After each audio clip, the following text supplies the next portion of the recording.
이균용 대법원장 후보자에 대한 임명 동의안 부결로 정치권의 후폭풍이 거셉니다. 이런 가운데 어제 대장동 첫 재판에 출석한 이재명 대표는 검찰을 강하게 비판했는데요. 네, 두 분과 정치권 소식 짚어보겠습니다. 원영섭 국민의힘 미디어법률단 단장, 설주환 민주당 법률위 부위원장 모셨습니다. 두 분 어서 오십시오. 네, 안녕하십니까. 자, 이균용 대법원장 후보자의 임명 동의안이 어제 국회의 문턱을 넘지 못했습니다. 대법원장 임명 동의안이 부결된 것 헌정사상 두 번째고요. 35년 만에 낙마로 기록이 됐습니다. 대통령실 같은 경우에는 수개월의 사법 공백이 불가피하다 이렇게 얘기하면서 강한 유감을 표했는데요. 먼저 이번 결과에 대한 두 분의 의견부터 들어보도록 하겠습니다. 원장님께서 한 말씀 해주시죠. 네. 지금 35년 만에 부동이라고 지금 이야기되고 있는데 근데 이게 실제로 그 전에 그러면 35년 전에 부동이는 어떻게 된 거냐면 그게 이제 군사 정권에서 그 전두환 정권에서 노태우 정권으로 넘어오면서 그 과정에서 이제 그 대법원장이 유임되는 문제에 대해서 사법부 내부에서 430명의 판사들이 반대 의견을 개진합니다. 그게 이제 2차 사법 파동이거든요. 그리고 나서 이제 그 대법원장이 새로 임명되는 부분이 기존에 이제 그 군사 정권에 또 이렇게 협조했던 분이다라고 해가지고 그 국회에서 이제 부동의가 되는데 그것은 사실은 사법부 내부에 어찌 보면 상당 부분 철회돼야 된다라는 여론이 있었던 거를 국회에서 이거를 도와준 거에 불과합니다. 한마디로 이제 사법부 내부와 국회의 의견이 일치가 돼서 조응을 한 건데, 근데 그 지금 현재는 사법부 내부에서는 당연히 이 대법원장에 대해서 동의를 해야 된다는 그게 그 의견이 대세였기 때문에 국회의 단독으로 이렇게 사실상 부동의가 일어난 거는 저희가 처음입니다. 첫 번째 이 부동의가 일어났다는 점이 굉장히 좀 정치적으로도 헌법사적으로도 의미가 있는 게 그 권력은 삼권 분립이 돼 있는 게 헌법 정신입니다. 그래서 그 국회가 사법부, 입법부가 사법부 위에서도 안 되거든요. 그렇기 때문에 함부로 그거를 이제 부동의를 할 수가 없는 건데 그리고 그 부동의할 수 없다라는 거, 국회의 권력 분립이나 이런 헌법 정신을 존중해 줘야 된다라는 걸 계속 그 여야가 모두 지켜왔던 암묵적인 룰이었습니다. 특히나 이제 뭐 재판의 내용 가지고 그것을 이제 부동의의 사유로 하나 지적을 하고 있는데, 근데 재판의 내용이나 재판의 성향이라는 거는 그 구체적인 사건을 다뤄본 판사 외에 사실 함부로 그게 옳다 그러다라는 이야기를 할 수는 없는 거거든요. 그게 이제 일반적인 국민들이나 학자는 비평할 수 있습니다. 하지만 그게 권력을 만들어 나가는 헌법 정신, 헌법 질서 이 부분에 있어 가지고 판결의 성향을 따진다는 거는 그거는 굉장히 그 위험한 그런 이야기가 될 수밖에 없는데 그런 내용까지 포함해서 이번에 그 대법원장이 임명 동의안이 부동의 됐다는 거는 굉장히 그 헌정사적으로도 마음 아픈 일이고 앞으로 이런 일이 다시는 재발되지 않기를 바랄 뿐입니다. 헌법사적인 의미를 짚어주시면서 뭐 여야 간의 어떤 암묵적인 룰이 깨졌다는 의견이셨는데 설 부위원장 어떻게 네, 보셨습니까? 간략하게 옴 위원장님 말씀에 잠깐 이렇게 반박을 하자면 국회가 부동의를 해서는 안 된다라는 상권 분립을 얘기하시면서 부동의를 해서는 안 된다. 근데 헌법에 우리가 대법원장에 대한 가결 득표수를 우리가 정해놓고 있지 않겠습니까? 그러면 거기에 대해 투표를 해서 어찌 보면 의회에서 견제를 하라는 의미거든요. 그러니까 이번에 견제가 된 거예요. 그리고 어떤 판결 내용에 대해서 뭐 평가를 하는 거, 국회에서 평가하는 것은 옳지 않다라고 하지만은 미국 같은 경우에도 우리가 대법원장이라든지 대법관의 성향을 분명히 거기에 따라서 우리가 보수적인 대법원이다 아니면 진보적인 대법원이다 이런 식으로 더 평가를 하는 것이거든요. 저는 그런 부분에서 당연히 국회에서 이런 판결, 과거 판사는 뭐로 얘기합니까? 판결문으로서 얘기하는 겁니다. 그럼 우리가 판결문을 보고 판단할 수밖에 없는 거예요. 그 사람의 일에 대한 내용은. 그렇기 때문에 저는 그 부분에 대해서 당연히 의회 국회에서 저는 평가를 해서 특히나 성범죄 기준과 관련해 가지고는 현대 기준에는 전혀 맞지가 않은 판결들이 나오고 있다는 점 등을 짚었다고 보고요. 그 외에도 인사청문회 과정을 보시면서 국민들이 많이 느끼셨을 거예요. 법을 모르는 대법원장을 어떻게 사법부의 수장으로 앉힐 수가 있겠습니까? 그건 동의할 수 없다라고 생각을 하고 민주당과 야당이 이번에 부결표를 던진 부분에 대해서는 저는 사법부의 공백을 지금 뭐 그 정부 여당에서는 얘기를 하고 있지만은 전혀 이 부분 설득력이 없다. 저는 이렇게 자질에 맞지 않는 오히려 그 후보자에 대해서는 인준을 해주면 안 된다라는 것이 저는 오히려 국민의 뜻이 아니었나 이번에 저는 그렇게 봅니다. 예, 사법부에 대한 공백도 충분히 예상이 됐을 텐데 그럼에도 불구하고 야당이 당론으로 부결을 밀어붙였단 말이죠. 이 배경은 무엇일까요?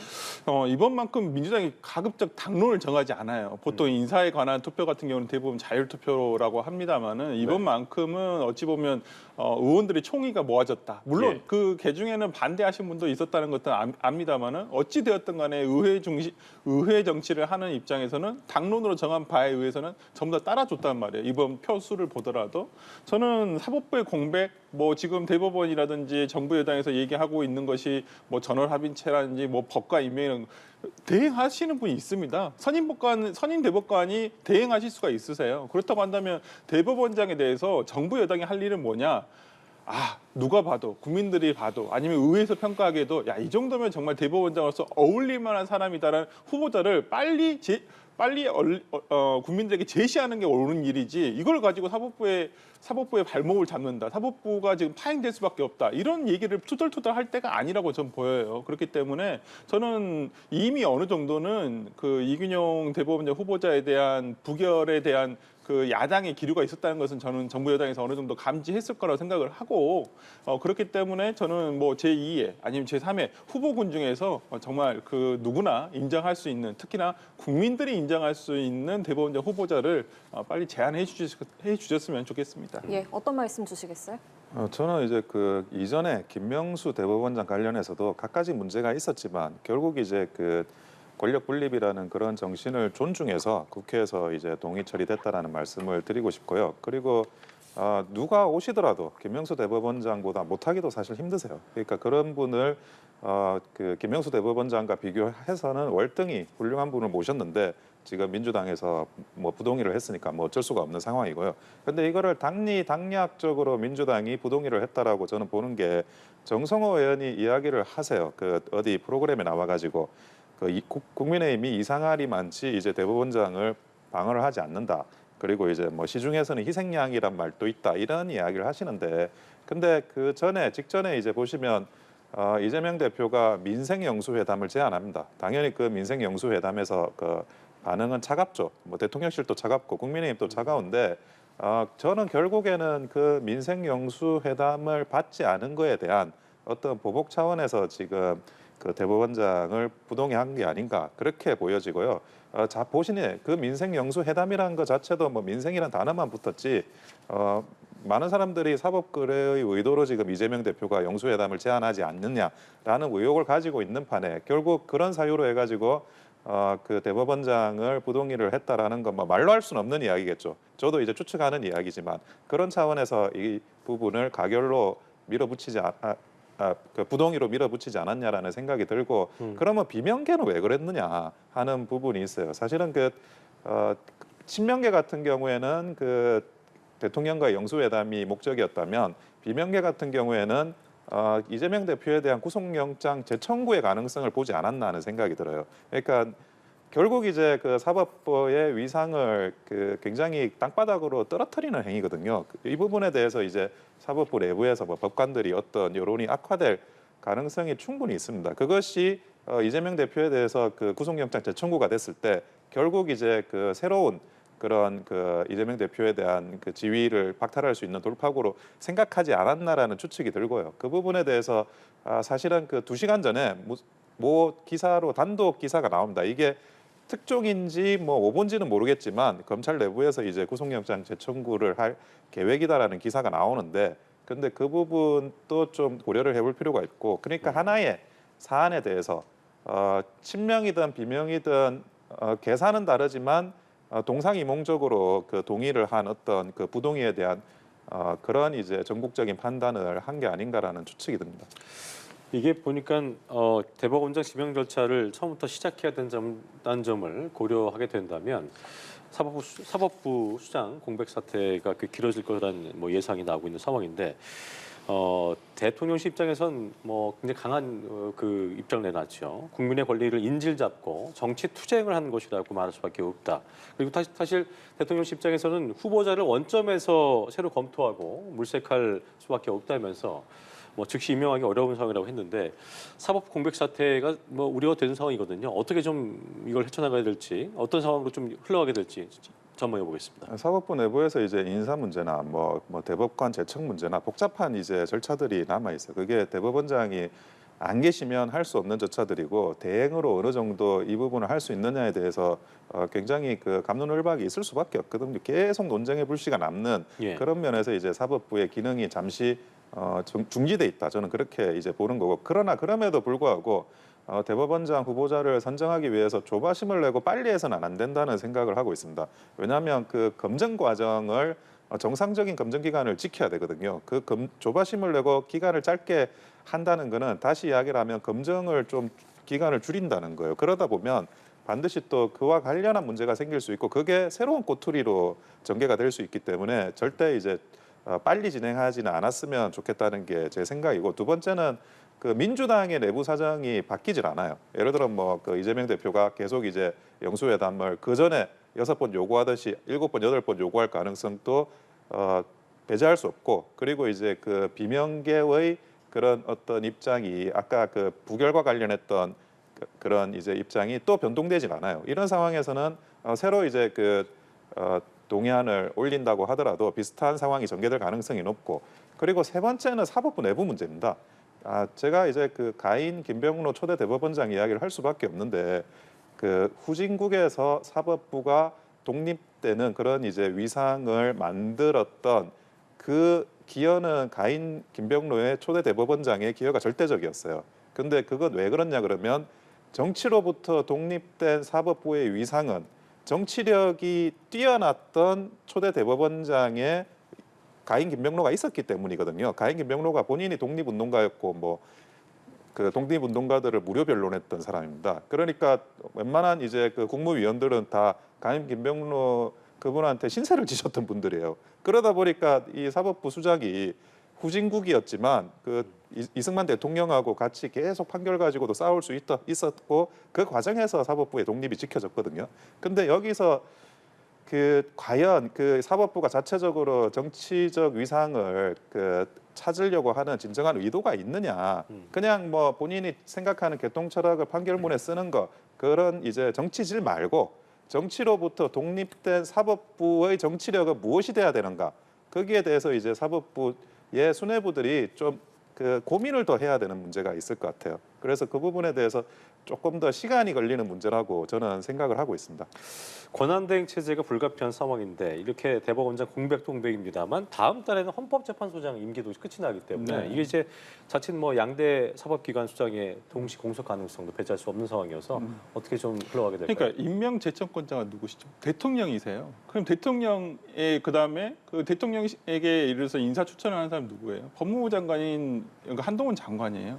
잘 추천하고 잘 예를 들어서 대통령께서 추천해 주시면 됩니다. 그런데 지금까지 해온 게 뭐예요? 이균용 대법원장 후보자에 대해서 우리가 국민들이 느끼시는 게 정말 어저께 대통령실에 내놓은 대로 올바르고 능력이 있는 그런 대법원장 후보자였나요? 제가 봤을 때는 그렇게 느껴지지도 않고 대다수의 국민들도 저는 어느 정도 국민들은 그렇게 생각했을 거라고 생각합니다. 그러니까 좋은 후보자를 추천해 주신다고 한다면 이런 공백 상태 막을 수가 있어요. 그러면 이걸 누가 해주셔야 돼요? 대통령께서 하시면 됩니다. 근데 대통령께서 전혀 이런 부분에 대해서 뭐 얘기도 안 들으시고 제가 지난주에 이 시간에 나와서 뭐라 했습니까? 그럼 다음 주에 대법원장 투표가 그 임명 비준에 있는데 인준안이 있는데 그러면 민생회담 안 받으시면 어떡하실 거냐? 그러니까 만나셔가지고 이런 얘기도 하셔라. 야당 대표를 만나셔가지고. 차라리 그게 낫지 않겠어요? 그러면 차라리 이번에 대법원장 어떤 인준안을 날짜를 옮겨서라도 그러면 이균용 진짜 대통령께서 이균용 후보자에 대해서 인준을 꼭 해야 되겠다. 나는 이 사람을 꼭 대법원장으로 해야 되겠다라고 한다면 야당에 도움을 요청하시면 되잖아요. 근데 왜 그런 것을 하나도 안 하시면서 이걸 부결시킨 민주당 야당에 대해서만 오히려 탓을 하시는지 본인 탓은 없는 것인지 정말 이 부분은 한번 스스로 검토를 좀 해봐야 되지 않나라는 생각을 해봅니다. 예, 주제를 돌려보겠습니다. 예. 김행 여성가족부 장관 후보자 인사청문회 야당 주도로 하루 연장이 됐습니다만 여당 의원들과 김 후보자가 불참하면서 역시 이루어지지 못했습니다. 민주당은 사상 초유의 김행랑 사태다. 그리고 국민의힘은 편파 청문회다. 이렇게 얘기를 하고 있는 상황입니다. 이 여가부 장관 후보자 청문회 파행 사태는 어떻게 보셨는지요? 인사청문회 제도가 계속 유명무실화되고 있는데요, 점점 그런 과정에서 이제 또 김행 장관에 대한 그런 인신공격, 윽박지르기가 뭐 극한을 달리는 것 같습니다. 그 과정에서 이제 서로 여야 고성이 오가고 뭐 반말이 오가는 게 이번 인사청문회에서 너무 당연시되고 있습니다. 그 부분에 대해서 좀 여든 야든 협조적으로 해야 될 필요는 있을 것 같고요.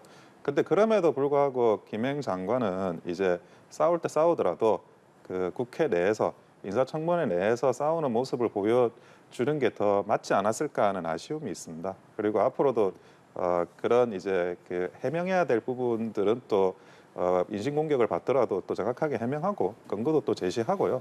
그러니까 그런 부분에 대해서 국민과 대화한다는 생각으로, 그러니까 그 국회의원과 민주당 국회의원과 대화하는 게 아니라 국민과 대화한다는 생각으로 나서 주셨으면 어떨까 하는 그런 아쉬움이 있습니다. 네, 어떻게 보셨어요? 진짜 영화의 한 대사가 떠올랐어요. 진짜 지금까지 이런 후보자는 없었다. 진짜 주랭랑인가 도주인가.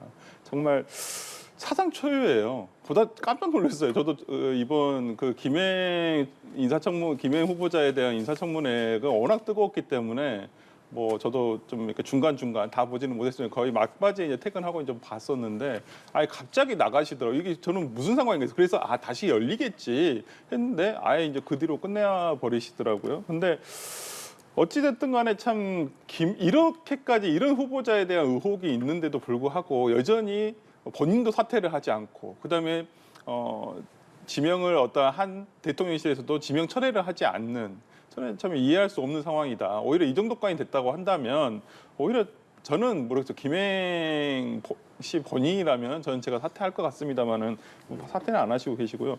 지금 생각해 보면 참 김대중 대통령 때 뭐 장상 총리 같은 경우는 주민등록법 위반으로 사퇴했어요. 당시에 거주지를 잘못했다는 이유만. 지금에 비하면 정말 그분 너무 억울하실 것 같다라는 생각이 들 정도로, 이분은 김행 후보자 같은 경우는 이제는 도덕성의 문제는 아니라고. 저는 뭐 김건희 여사를 뭐 몇 번 만났는지 이건 솔직히 관심이 없어요. 뭐 몇 번 만났는지 그걸 어떻게 우리가 알 겁니까? 서로 본인들만 알 수 있는 얘기인데, 그 외에 어떤 그 본인이 운영하는 회사에 있어서의 회사의 운영에서의 문제, 그다음에 주식, 백지신탁 위반의 문제, 이런 문제들은 명백한 거 아니겠습니까? 이런 건 자기가 소명을 해야죠. 인사청문회라는 것은 당연히 그 후보자에게서 자료를 받아서, 예를 들어서 검증을 통해서 이 사람이 어떤 장관직을 수행할, 고위직 장관직을 수행할 적당한 인사인가 아닌가에 대해서 평가를 하는 것이거든요. 거기에 대해서 질문을 하고 듣는 자리잖아요. 근데 아예 자료도 하나도 제출도 하지 않아. 그러면 예를 들어서 의원들은 뭘 가지고 질문합니까? 그 기존에 언론에 나와 있던 거라든지 이런 걸로밖에 할 수가 없지 않습니까? 근데 그런 거에 대한 것도 모르겠다. 그리고 뭐 제기를 하면 그냥 고발하세요.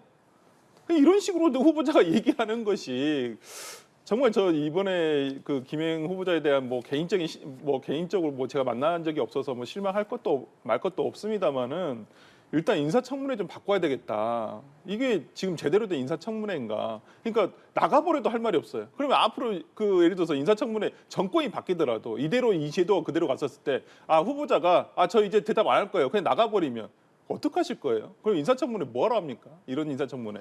그렇기 때문에 저는 인사청문회가 저는 마무리가 지금 된 건지 안 된 건지도 모르겠어요. 근데 마무리가 안 됐다고 한다면 정말 김행 후보자가 나와서 마무리를 하시고 거기에 대한 저는 지명 철회를 대통령실에서 해 주시는 게 맞다고 봅니다. 알겠습니다. 자, 이재명 대표 얘기를 좀 해보겠습니다. 이재명 대표가 어제 대장동 특혜 의혹 첫 재판에 출석을 했습니다. 기소된 지 6개월여 만에 첫 번째 공판이었는데, 어제 재판에서 이제 이런 말을 했어요. 검찰을 향해서 비판을 가하면서 모멸감을 느낀다. 수사는 제가 살아있는 한 계속될 것이다라고 말을 했는데요. 일단 어제 그 발언도 그렇고 어제 사장 좀 어떻게 보셨는지 들어보도록 하겠습니다. 이재명 대표의 적반하장은 항상 있는 일이라 가지고 새롭지도 않은데요. 근데 본인이 살아있는 한 수사가 계속되는 게 아니라 본인의 죗값을 치를 때까지는 수사를 계속하는 거죠. 당연히 기소하고 처벌받게 하고 그런 과정을 하는 게 법치국가의 당연한 작용이니까 그 부분에 대해서 본인이 본인이기 때문에 이재명 대표이기 때문에 조사받는 게 아니라 본인이 죄를 지은 혐의 때문에 조사받는다.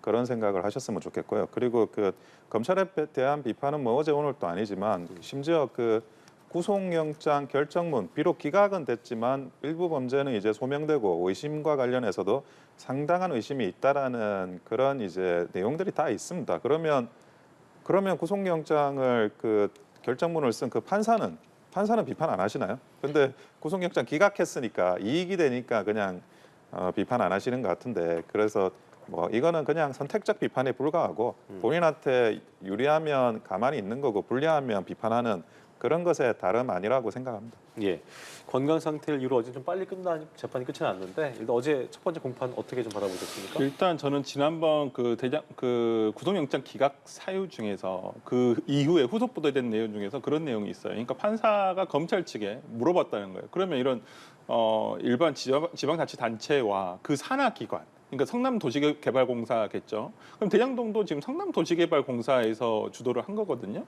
그렇다고 한다면 이런 예를 들어서 이렇게 흑자 배임이에요. 이런 걸 보고 우리가 돈을 네가 까먹어서 배임이 된 게 아니라 야 이만큼 벌 수가 있었어. 너가 1조를 벌 수가 있었는데 네가 5천 몇 억밖에 못 벌었어. 그러니까 5천억이 손해야. 이렇게 해서 지금 나온 것이거든요. 이만큼 더 벌지 못했기 때문에 배임이라고 지금 검찰에서는 기소를 한 거예요. 근데 당시에 영장 판사 물론 전제는 있습니다. 영장 판사의 판단이 뭐 사법부의 최종적인 판단은 아닐 수 있지만은 그 당시에 유 재판장 같은 경우에는 지자체와 산하기관인데 이런 경우에 배임이 성립한 사례가 있었느냐 본인은 찾지를 못했다라고 얘기를 했거든요. 백현동 사건과 관련했을 때. 근데 백현동 사건이 이 대장동 사건과 똑같습니다. 근데 이런 경우를 판사가 찾지를 못했어요. 검찰에게 그래서 제출을 해라. 혹시 이런 판례가 있으면. 근데 검찰도 제출하지 못했어요. 그러면 사법부의 뭐 한 명의 재판관의 생각일 수는 있습니다만은 이게 어찌 보면 합리적인 저는 지점이라고 볼 수도 있다고 보거든요. 그러면 지금 과연 대장동과 관련해가지고도 성남도시개발공사가 행한 시행 사업에 있어서 성남시가 5천억을 더 벌지 못했다는 부분에 있어서 배임으로 벌만한 기존의 사례들이란지 근거가 명확한가 이런 부분에 대해서는 상당히 이재명 대표 측이 어저께 저는 이 대장동 사건 관련해서는 굉장히 유리한 지점이라고 보이거든요. 그렇다고 한다면 어제 물론 검찰에서 한 4시간 정도를 예상하고 그 공소 사실을 얘기하려고 했습니다만은 진행하지 못한 부분은 있습니다만은 뭐 지금은 건강 상태 때문에 저는 그런다고 생각을 하고요. 뭐 대장동 사건 전체적으로 봤을 때는 지난번 영장 기각 사유 중에서 나온 나온 과정에서 있었던 내용들이 상당히 앞으로도 굉장히 중요한 법적인 문제가 되지 않을까라는 생각이 좀 듭니다. 네. 서울 강서구청장 보궐선거 사전투표 오늘 오후 6시에 종료가 됩니다. 예. 사전투표 첫날, 그러니까 어제 투표율은 8.48%로 집계가 됐습니다. 어느 정도로 보시는지 또 최종 투표율은 어느 정도로 전망하시는지도 듣겠습니다.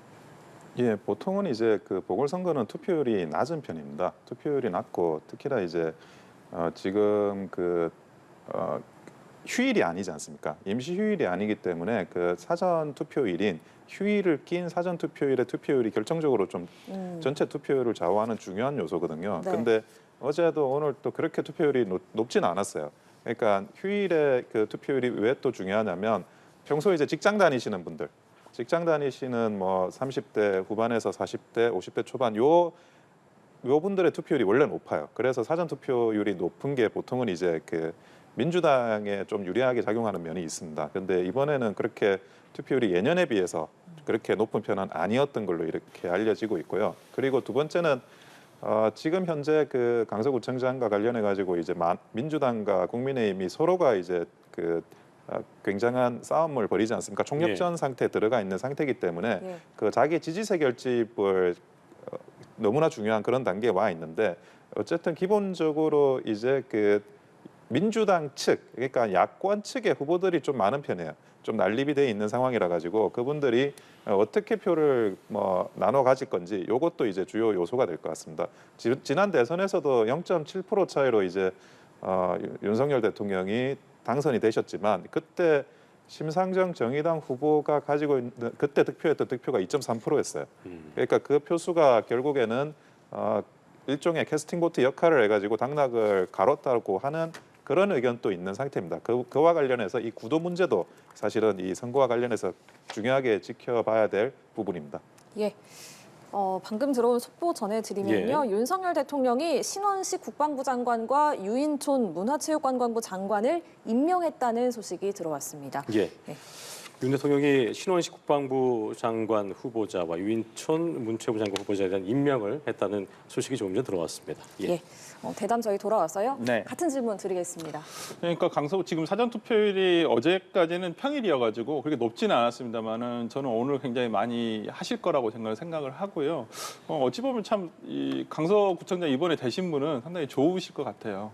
거의 서울시장급으로 다들 알고 계셔가지고 양 당이 지금 다 덤벼들고 있기 때문에 뭐 굉장히 서울에 24개 구청이 있는 정확한지 모르겠는데 25개인지 24개인지 모르겠는데 가장 잘 알려진 구청장이 아닐까 싶은데 어찌되었건 간에 저는 오늘까지 해서 상당히 저는 뭐 많이 하시지 않을까 한 9%, 20%까지 사전 투표율이 진행되지 않을까 싶어서 네. 그러니까 원래 이제 그 보궐선거 투표율이 보통 25, 30%라고 본다고 한다면 저는 최종적으로 이번만큼 좀 그래도 열기가 있고 관심이 많이 가기 때문에 35% 정도 내외를 보고 있는데 그렇다고 한다면 오늘 거의 한 20% 정도까지는 사전 투표율로 마무리가 되지 않을까 싶고 이것이 이제 과연 뭐 민주당에게 마냥 유리하냐? 그런 건 또 아닐 수도 있다고 생각을 들거든요. 그러니까 뭐 지금 유리한 판세인 것은 사실입니다만은 그렇더라도 방심하면 안 된다. 정말 그 선거는 고개를 끝까지 들지 않아야 된다라고 누가 말씀하시던데 정말 끝까지 고개 들지 않고 읍소하고 진짜 한 표가 부족하다라는 마음으로 계속 열심히 마지막까지 최선을 다하는 것이 제일 중요하지 않나 생각하고 오히려 사람들이 관심이 가는 것은 오히려 강서구청장 이후 이 결과에 따른 어떤 정치권에서의 영향 이것이 더 중요하지 않을까 싶긴 한데요. 뭐 만약에 이제 뭐 제가 속해 있는 민주당의 승리로 이제 마무리가 된다고 한다면 뭐 여당의 어떤 크나큰 영향이 갈까? 저는 그렇게 개인적으로 보지는 않습니다. 소위 일각에서는 김기현 체제에 대해서 비대위 체제로 가야 된다라는 얘기도 있습니다만은 저는 그렇게까지 가지는 않을 것 같고요. 그 다음에 민주당으로서는 만약에 승리하게 된다면 오히려 이재명 대표 체제가 더 강화가 되면서 내년 선거까지 쭉 끌고 갈 수 있는 어떤 원동력이 생기지 않을까라는 생각을 좀 해봅니다. 네, 알겠습니다. 오늘 여기까지 듣겠습니다. 예. 원영섭 국민의힘 미디어법률단 단장, 설주환 민주당 법률위 부위원장과 함께했습니다. 두 분 고맙습니다. 고맙습니다.